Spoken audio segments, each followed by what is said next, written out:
Hello students, welcome to Kaushal classes. UP DElEd second semester के चतुर्थ प्रश्न पत्र यानी कि गणित का पेपर भी आपका आज कंप्लीट हो गया है। ठीक है, पूर्णांक आपका था 25 और समय आपको 1 घंटे का समय जो है वो मिला हुआ था। यहाँ देख सकते हैं आप, पूर्णांक भी दिया गया है, 1 घंटे का समय था। बहुत सारे लोगों के लिए मैथ में 1 घंटे का समय बहुत कम लगता है उन्हें, क्योंकि उन्हें पेपर सॉल्व भी करना पड़ता है। सारे जितने भी आपके सवाल आते हैं, ठीक है, तो वो सॉल्व करने पड़ते हैं क्वेश्चंस, तो उसमें टाइम लगता है थोड़ा सा। लेकिन कोई बात नहीं, जिनकी स्पीड अच्छी होगी और जिनकी प्रैक्टिस अच्छी होगी, बहुत बहुत दिनों से वो प्रैक्टिस कर रहे होंगे मैथ में, तो उन्होंने बहुत अच्छे से पेपर किया होगा।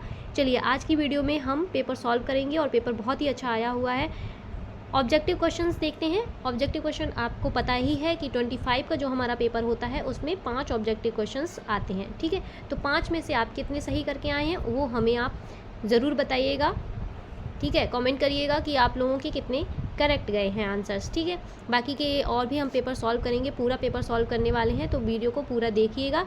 प्रश्न हम स्टार्ट करते हैं और पहला हमारा जो प्रश्न था, पहले का आंसर हम डायरेक्ट आंसर आपको बताते हैं। ठीक है, पहले का आंसर था छोटी, दूसरे का आंसर था 0 और तीसरे का आंसर था 5/²। चलिए, थर्ड हमारा जो क्वेश्चन था उसका आंसर था -1 से। ठीक है, फिफ्थ का जो आंसर था वो था -7/-6। ठीक है, तो ये हमारे 5 क्वेश्चंस थे। अब आप कितने करके सही आए हैं? अगर 5 में से आप 4 भी सही करके आए हैं तो बहुत अच्छी बात है। चलिए, अब हम देख लेते हैं अति लघु उत्तरीय प्रश्न, जो एक एक नंबर के हमारे पेपर में आपसे पूछे गए हैं। ठीक है, पहला हमारा प्रश्न जो है क्वेश्चन नंबर 6 की 1 घन मीटर को घन सेंटीमीटर में परिवर्तित करें। तो यहाँ पर मैंने सॉल्व करके रखा है, तो आप देख लीजिए। अगर आपने इसे सॉल्व किया हुआ है तो बहुत अच्छी बात है। ठीक है, क्वेश्चन नंबर 6 इसका आंसर ये होगा। अगर आपका इतना आंसर आ रहा है तो आपका सही है और आपके 2 नंबर, सॉरी, ये तो आपके शॉर्ट क्वेश्चन है, तो आपका 1 नंबर कंफर्म है। ठीक, नेक्स्ट हमारा क्वेश्चन हम देखते हैं। नेक्स्ट क्वेश्चन क्या था? क्वेश्चन नंबर 7 कि 25 सेंटीमीटर, चलिए 25 सेंटीमीटर वाले वर्ग से 5 सेंटीमीटर भुजा वाले कितने वर्ग काटे जा सकते हैं? तो देख लीजिए आप लोग। ठीक है, क्वेश्चन नंबर 7 ये है कि बड़े वर्ग का क्षेत्रफल इतना, छोटे वर्ग का क्षेत्रफल इतना। ठीक है, उसके बाद काटे वर्ग की संख्या जो इतनी आई है इसको, और इधर जो छोटे वर्ग, बड़े वर्ग और छोटे वर्ग का जो क्षेत्रफल आया हुआ है, आंसर आया हुआ है, उसको हम अपॉन में करके काट देंगे। ठीक है, तो इसका आंसर आ जाएगा 25। अगर आपका इतना आंसर आया हुआ है तो फिर आपका 1 नंबर कन्फर्म है। क्वेश्चन नंबर 7 भी आपका सही है। चलिए, क्वेश्चन नंबर 8 देखते हैं। अब क्वेश्चन नंबर 8 में क्या पूछा गया है कि चिन्ह लगाकर संख्याओं की बारंबारता आपको ज्ञात करनी थी। ये कुछ संख्याएं आपको दी गई थी, इनकी आपको बारंबारता ज्ञात करनी थी। कैसे? चलिए बताते हैं। ये देखिए क्वेश्चन नंबर 8। ठीक है, ये संख्याएं आपको दी गई थी, ये है संख्याएं हमारी, और इनकी हमें बारंबारता ज्ञात करनी थी। जैसे कि नंबर 5, तो ये 5 कितनी बार आया है? 2 बार। ठीक है, हमने लिख दिया। चलिए, उसके बाद पूछा गया है 6, तो 6 कितने बार आया है? सिर्फ 1 बार। ठीक है, फिर पूछा गया 8, तो 1, 2 एंड 3 टाइम आया है, तो हमने यहाँ लिख दिया। कुछ इस तरीके से हमें संख्याओं की बारंबारता जो है वो लिखनी थी। ठीक है, बढ़ते हैं नेक्स्ट क्वेश्चन की तरफ। क्वेश्चन नंबर 9, तो क्वेश्चन नंबर हमारा 9 ये है और इसको हमें सरल करना था। ठीक है, चलिए सरल करके हमें लिखना था क्वेश्चन नंबर 9। तो ये हमने कुछ इस तरीके से सॉल्व किया है। अगर आपका आंसर ये आ रहा है तो आपका आंसर बिल्कुल भी सही है और आप 1 नंबर आपको एग्ज़ाम में ज़रूर मिलेगा। चलिए बढ़ते हैं नेक्स्ट क्वेश्चन की तरफ, फटाफट से क्वेश्चन करेंगे। नेक्स्ट हमारा क्वेश्चन है कि क्वेश्चन नंबर 10, परिमेय संख्या की परिभाषा आपको लिखनी थी।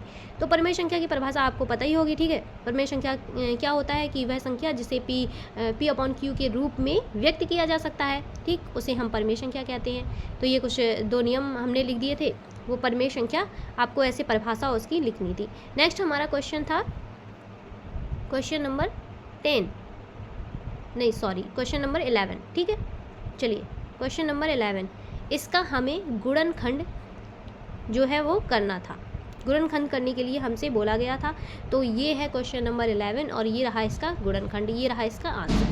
ठीक, आंसर आप लोग देख लीजिए और मैच कर लीजिए कि आप जो करके आए हैं वो आंसर इससे मैच हो रहे हैं या नहीं हो रहे हैं। ठीक है, अगर आपको ये आंसर मैच कर रहे हैं तो फिर आपके लिए बहुत अच्छी बात है और आपका पेपर बहुत ही अच्छा गया हुआ है।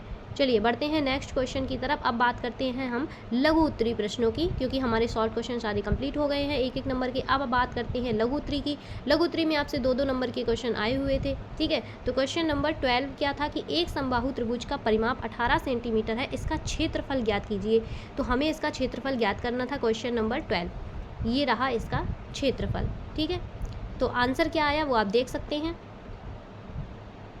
अगर आपका भी आंसर इतना आ रहा है तो आपके 2 नंबर कंफर्म है, ठीक।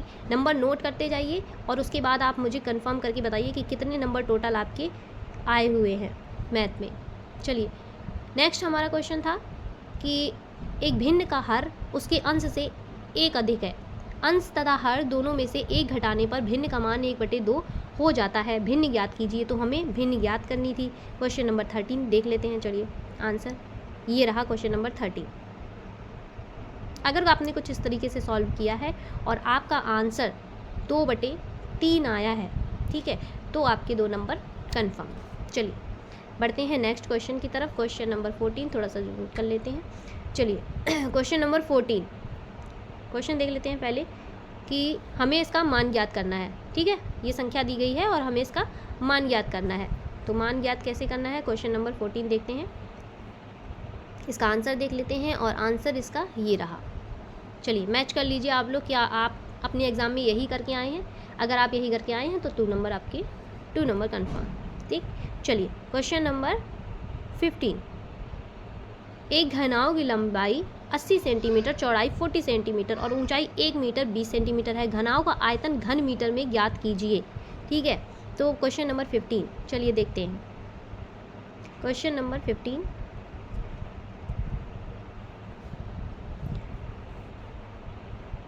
क्वेश्चन 16 17 शायद 15 नंबर क्वेश्चन 15 शायद मिस हो गया इसमें से। चलिए कोई बात नहीं, हम नेक्स्ट क्वेश्चन देख लेते हैं और आई होप आप लोगों ने इसको सॉल्व किया होगा अच्छे से, ठीक है। आपको क्या करना था कि आयतन घन मीटर इसमें से आपको ज्ञात करना था, ठीक है। क्वेश्चन नंबर 16 की माध्यिका ज्ञात करनी थी आपको।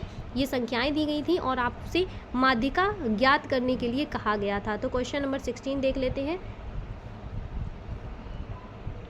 ये रही संख्याएं और ये रहा इसका आंसर, ठीक है। कितना आंसर आया है 10, ठीक। चलिए आरोही क्रम में हमें लिखना था। नेक्स्ट हमारा क्वेश्चन है, क्वेश्चन आप देख लीजिए, ठीक है। और क्वेश्चन नंबर 17 का हमें आंसर देना है कि त्रिभुज का सर्वांग क्षमता का परीक्षण कीजिए। तो ये कुछ संख्याएं हैं। चलिए क्वेश्चन नंबर 17 का आंसर देख लीजिए आप लोग। ये रहा क्वेश्चन नंबर 17 का आंसर। इसको बहुत शॉर्ट में सॉल्व किया गया है। अगर आपने ऐसे सॉल्व किया है और आंसर आपका यही आया है, ऐसे ही सेम टू सेम किया है, तो आपको 2 नंबर कंफर्म है। और नहीं भी किया है, अगर आप कुछ भी मतलब थोड़ा सा भी अगर आपका मिस्टेक है, अगर आप करके भी आए हैं तो भी आपको 1 नंबर तो मिलेगा ही मिलेगा, ठीक। अगर आप छोड़ के ही आ गए हैं क्वेश्चन तो कोई बात ही नहीं, फिर तो आपको नंबर कहाँ से ही मिल जाएगा।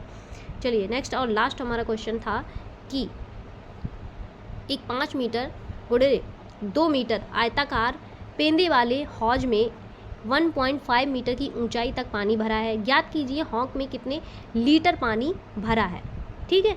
तो ये हमें हौज में कितने लीटर पानी भरा है, तो ये हमें करना था। चलिए क्वेश्चन नंबर 18 देखते हैं इसका आंसर और बताइएगा इसका आंसर क्या आप लोग इतना ही करके आए हैं। ये देख लीजिए, पानी का आयतन बराबर, इसका हमें सूत्र लगाना था लंबाई गुणे चौड़ाई गुणे ऊंचाई, ठीक। ये रहा इसका सूत्र और हमें सॉल्व करना था। ये रहा इसका आंसर। अगर आप इतना आंसर करके आए हैं तो आपके 2 नंबर कंफर्म है। तो ये था आज का पेपर और पूरे 18 क्वेश्चन हमने आपको आज सॉल्व कराए हैं, बताए हैं। अगर आप ऐसा ही पेपर करके आए हैं और आपके आंसर सारे आंसर आपके करेक्ट हैं तो आप कमेंट बॉक्स में ज़रूर बताइएगा। बाकी कितने आंसर आपके इसमें 18 में से आपके कितने आंसर करेक्ट हो रहे हैं तो वो भी बताइए, टोटल आपके कितने करेक्ट हैं। इसी के साथ हम मिलते हैं आपसे नेक्स्ट वीडियो में, तब तक के लिए नमस्कार।